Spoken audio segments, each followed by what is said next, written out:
Friends, welcome to my channel. ఈరోజు కొత్తిమీర పచ్చడి చేసుకుందామా.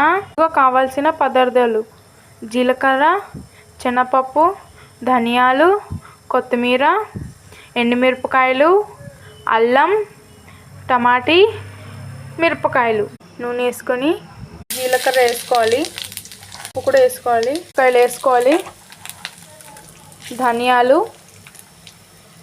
అల్లం, మిరపకాయలు ఫ్రై చేసిన తర్వాత టమాటాలు కూడా వేసుకొని కొంచెం ఫ్రై చేసుకోవాలి.